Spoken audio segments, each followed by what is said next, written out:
Hello guys, how are you all? I'm Pragya Sekhri, welcomes you to my channel Maestro Study Lab, where I will provide you the information and study material of B.Ed, NET, C.TET, UP-TET and other competitive exams. Today in this video, I'm going to share my micro lesson plans of B.Ed first year. So please keep watching the video and subscribe my channel. Okay. सो सबसे पहले हम discuss करेंगे that what is micro teaching. Micro teaching क्या है? It is basically a teacher training programme which student teachers enrich their teaching skills through practice teaching and scaling down the class size, duration of period, teaching skill, size of the topic and other control conditions. Basically जो micro teaching है वो एक training programme है, मतलब BEd students को actual classroom से अवगत कराना. माइक्रो टीचिंग में बीएड स्टूडेंट्स को अपने ही क्लासमेट्स को पढ़ाना होता है. इसे सूक्ष्म टीचिंग भी कहते हैं. There are 8 micro teaching skills which have to be applied in 30 to 35 minutes. Each skill covers 5 to 6 minutes. मतलब माइक्रो टीचिंग जो है वो टोटल 8 स्किल्स होती हैं जिन्हें 30 to 35 मिनट्स में कंप्लीट करना होता है. Y 30 to 35 minutes? बिकॉज जब हम क्लास में पढ़ाते हैं बच्चों को, सो एक सब्जेक्ट का जो टाइम पीरियड होता है वो मैक्सिमम 30 to 35 मिनट्स का होता है. सो हमें ये जो हमारी 8 स्किल्स हैं, इन 8 स्किल्स को हमें उन 35 मिनट्स में कंप्लीट करना होता है और हर एक स्किल को हमें 5 से 6 मिनट का टाइम मिलता है अप्लाई करने के लिए.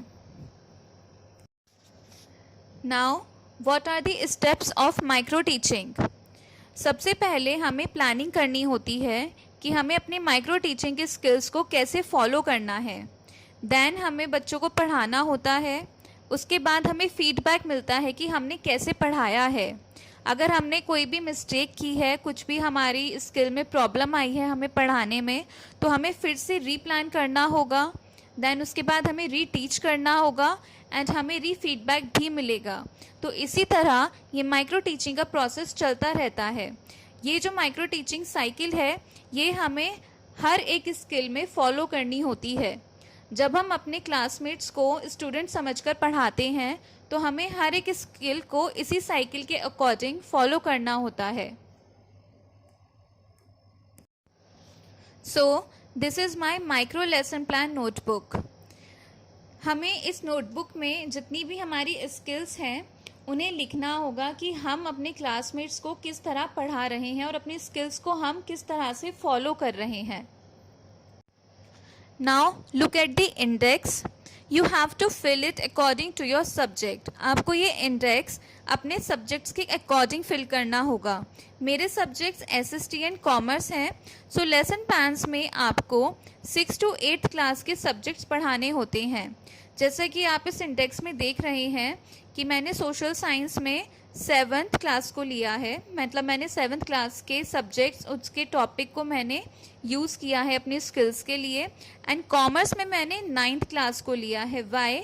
बिकॉज 6 to 8 क्लास में कॉमर्स सब्जेक्ट नहीं पढ़ाया जाता. 9th and 10th क्लास में यूपी बोर्ड में कॉमर्स सब्जेक्ट पढ़ाया जाता है, इसलिए मैंने 9th क्लास के कॉमर्स के टॉपिक्स लिए हैं for my skills. Let's discuss introduction skill, which is our very first skill of micro teaching. इस introduction skill को set induction skill भी कहते हैं.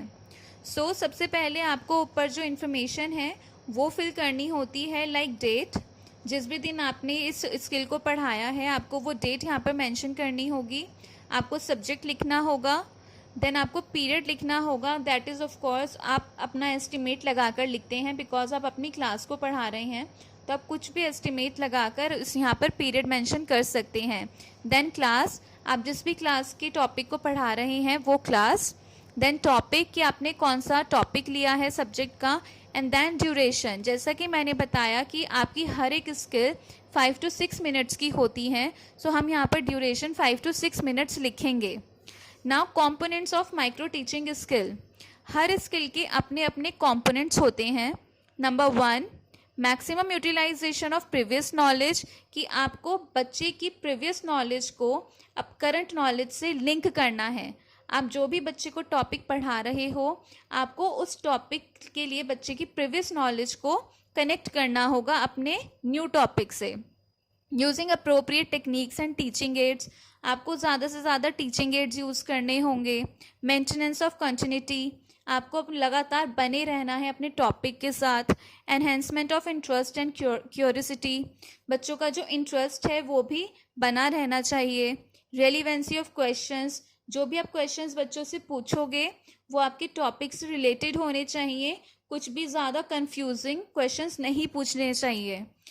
And last one is effectiveness, जो आपकी स्किल है, जो आपका पढ़ाने का तरीका है, वो बहुत इफ़ेक्टिव होना चाहिए। इसी के बेसिस पर आपको रेटिंग्स मिलेंगी। अब हमें प्यूपिल टीचर एक्टिविटीज़ एंड प्यूपिल एक्टिविटीज़ को लिखना है। प्यूपिल टीचर मतलब कि जो बीएड स्टूडेंट्स हैं उनको ही प्यूपिल टीचर कहते हैं। एंड प्यूपिल एक्टिविटीज़, जो स्टूडेंट्स होते हैं, जो आपके क्लासमेट्स हैं, जो स्टूडेंट्स बने हुए हैं माइक्रो टीचिंग में, उन्हें प्यूपिल एक्टिविटीज़ मतलब कि उन्हें प्यूपिल स्टूडेंट्स बोलेंगे। और कि उन्होंने कौन कौन सी एक्टिविटीज़ की हैं, उन्होंने कैसा अपना रिएक्ट किया है, उन्होंने कैसा परफॉर्म किया है आपके क्वेश्चन के अगेंस्ट, आपको वो सभी यहाँ पर मेंशन करना होगा। Now look at the left page, pupil teacher activities. So आपको अपने टॉपिक के लिए बच्चों की प्रीवियस नॉलेज को कनेक्ट करना है। मैंने जैसा कि टॉपिक लिया था फार्मिंग, मैंने फार्मिंग में से क्वेश्चन जो बच्चों से पुटअप किए हैं उनकी प्रीवियस नॉलेज के लिए, that is what did you eat for lunch today, आज आप लंच के लिए क्या लाए हो। तो जो प्यूपिल एक्टिविटीज़ हैं, मतलब कि जो आपके क्लासमेट्स हैं, जो स्टूडेंट्स बने हुए हैं, उन्होंने आंसर किया होगा रोटी, सब्जी, राइस एट्सेट्रा। मतलब कि हम एस्टिमेट लगाते हैं कि अगर हम स्कूल में बच्चों से ऐसा क्वेश्चन पूछेंगे तो बच्चा कैसा रिप्लाई करेगा। Next question is what are these all made of, जो आपकी ये खाने की चीज़ें हैं वो किससे बनी होती हैं। तो फिर से हमने एस्टिमेट लगा के लिखा व्हीट एंड वेजिटेबल्स। वैसे तो आपके क्लासमेट्स ही आंसर करते हैं, तो आपको वही यहाँ पर लिखना है, या आपको एस्टिमेट लगाना है कि अगर आप स्कूल में क्लास में बच्चों से ऐसे क्वेश्चन पूछोगे तो बच्चे उसका कैसा आंसर देंगे।